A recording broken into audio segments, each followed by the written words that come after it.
Hey guys, Ken here from Pop Culture Junkies. Been wanting to make this video for a while to talk to you guys about Krakoa and why I think it's going to go down as one of the most important eras in X-Men history.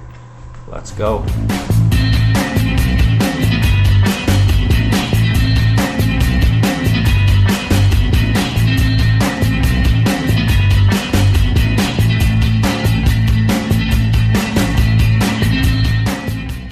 So yeah, I've really been wanting to make this video to talk about X-Men, Krakoa, where they're at, what I think of the current run, the current state of the team, and really tell you why I think it's one of the most important eras in X-Men history so far. The X-Men hold kind of a special place among all superhero teams. The Avengers, the Justice League, they're all primarily about the foes that they're battling, right? They're about the big baddie and the team that's fighting them. The X-Men are much more about their personal infighting and their politics and their relationships and social commentary. It's a soap opera that's able to explore some themes that are much different than what the other superhero teams are able to explore in their works. Even when she's possessed, say, by the Phoenix Force, Jean Grey, her story's still more about her interactions with Scott, Logan, and the team than they are about her being a planet-eating force. What are the eras of the X-Men? There's a few to me that stand out. There's the original 1963 era. These are your original X-Men as they were created by Stan Lee. There's the Byrne Claremont era, and then there's the 90s Jim Lee, Portacio kind of era, and then there's the Morrison era, and then there's the current Krakoan era. These are the ones that stand out to me the most as the most important for their history, their storylines. The Morrison run is controversial. Its importance in X history can't be denied, though. I think that's really important to note. No matter how much you hate it or love it, it is very important to where the X-Men were, where they are, and where they're gonna be. It modernized the team and some of their internal issues. The X-Men consistently need a refresh because so much of their story is interpersonal. It gets bogged down after time with all of the interactions, and it needs to be reset in a fashion. Krakoa, the current age of X-Men, is going to go down as more controversial and more important than any other period in their X history. That's my personal opinion. The current X-Men are the most realistic X-Men around.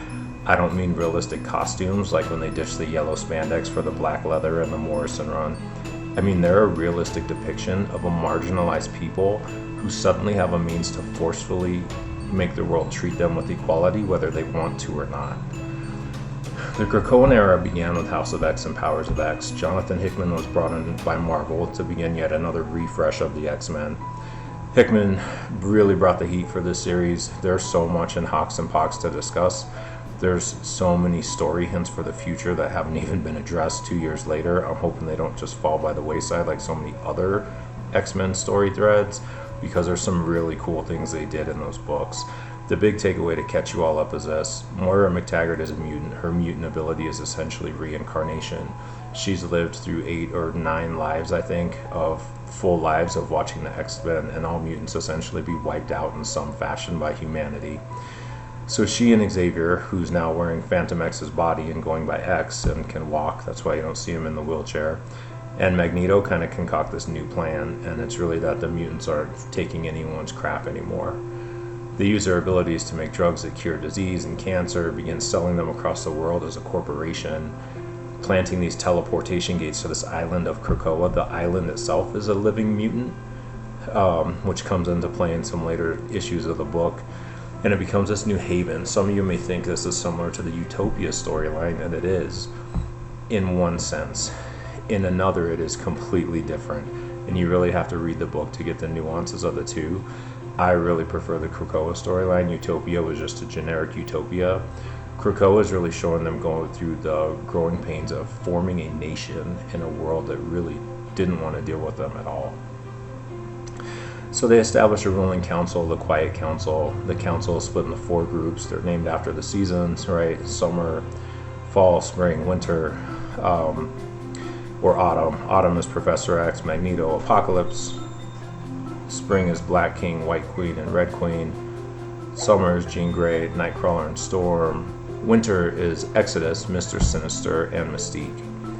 So heroes and villains alike you can see sit on this council. It's not just your typical heroes running the island and doing hero things. It is really because Krakoa is for all mutants. That's their slogan, right? And it is for all mutants. That's one of the key takeaways here that's different than anything they've done before. I think Sabretooth was put into exile in the beginning because he just couldn't get along with anyone and couldn't abide by the rules of Krakoa. And so they do have a format for dispensing justice. He's like in exile in the middle of the island, encased in stone right now or something. Krakoa is for all mutants. That's the important takeaway. The mutants decided that they're no longer going to be ruled by the laws of man, right? They're going to rule themselves on their own. They attempt to liberate mutants on Latvian soil, which Doom is super cool and reasonable about. They invade Reed Richards' house, pretend that Magneto and X pretend they're showing up for dinner just to say hello, and it actually turns out that Reed made a device that could be used against mutants and essentially strip them of their powers, and the mutants didn't take kindly to that. And so Xavier essentially rips the ability out of his mind for him to think of the device or know how to create it. Magneto destroys the device, and then they essentially tell Reed, we're going to let you remember this just so you know that you crossed this line and you better not do it again. It's really cold-blooded compared to the scene in the Illuminati comic where Xavier says that's not what he should be doing to people. And so you can see a shift in the character going forward. Again, people don't like it because the character's changed. For me, I see it as a sign of growth in a way that these people would most likely grow after all these years of being feared, hated, and exterminated. I do think it's dumb that they thought Reed just didn't have a backup on a drive somewhere, like he doesn't know how to hit the save as button when he's working. But the X-Men historically have been used to explore stories of disenfranchised groups. They have played the role of the feared, the hated, the people treated as other. This is so integral to them as a group. Again, Marvel tried to transpose them with the Inhumans and put the Inhumans in the same situation. People didn't want to see the Inhumans, though. They knew that this was the X-Men's place and they wanted their X-Men. Krakoan mutants have responded differently to the role of feared, hated, and other. They've somewhat embraced it. They've rolled out the we're here if you want to fear and we don't really care. People are distinctly divided on this Krakoan era. I personally love it. For me, it's entirely the most realistic X-Men we've ever seen. If every black American suddenly developed superpowers, you'd probably see Atlanta become Krakoa or Chicago, maybe both. They won't be tolerating the treatment of the past with no recourse. They've lived through, seen 9 generations of themselves being exterminated. I think people forget that that's what's happened to them. They're not just doing this for no reason. They're not doing it because they haven't tried anything else. They've seen multiple timelines and lifetimes where they're just wiped out by humanity over and over again. This is a different X-Men where they're not going to play nice. You invent something that could take their powers like Reed, they're going to wipe your brain. In years past, when someone would make a cure for the X gene, the X-Men would essentially protest with signs and sit-ins. That's not these X-Men, and it's kind of refreshing to see them take this agency for themselves because no one else is going to stand up for them. How many times have they almost been exterminated and you've never seen the Avengers show up to say anything about it? Where's Cap been, right?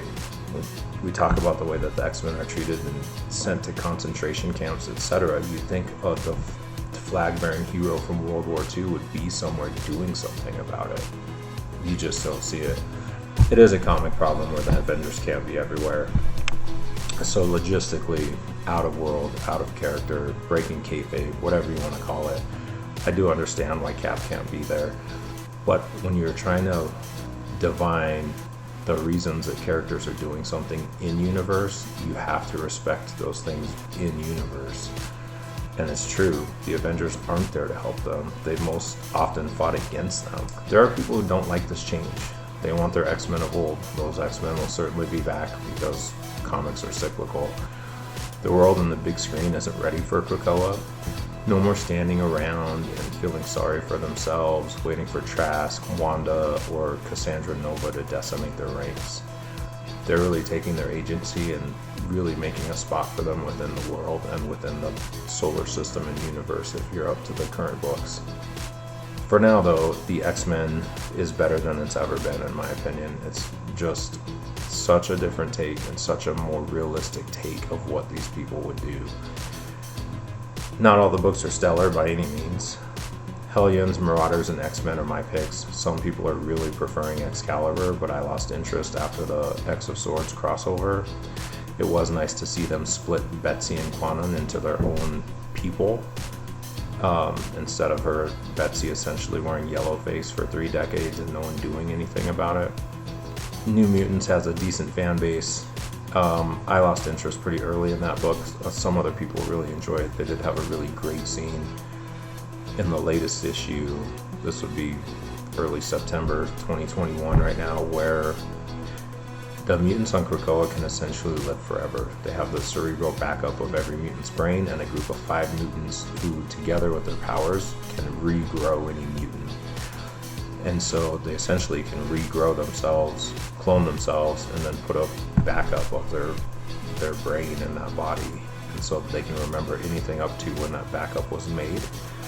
And so these 5 mutants kind of came together and said the rules. We understand the Quiet Council said we're not going to use this on clones and duplicates, etc., but we don't care. We're going to do it. So again, all the books have something to offer. I remember the X-Men Blue, Gold, Red era. This is really an extension of X-Men Red, probably what they really wanted to do. I think it upsets people because they're not used to it, and it's not your traditional X-Men that they've always been. I think it is the right way to represent them now. It shows them as a credible, I hate to say credible threat, but something that some people in this universe have to respect. And I don't think they've ever done that before. I think they've always been easy just to get steamrolled by whoever comes along.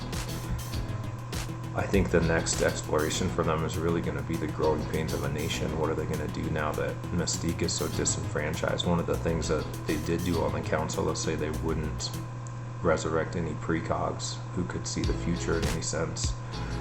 Mystique's really upset that they won't resurrect Destiny and has vowed to burn down all of Krakoa. Whether that means figuratively, whether that just means their leadership group, who knows? We're going to find out in the Inferno event. But it's going to be interesting to see how they move as a nation and as a story going forward. Anyways, just something I want to talk about, give you my perspective on it, give you my thumbs up for reading it, buying it. If you haven't checked it out, you should check it out. You're missing out.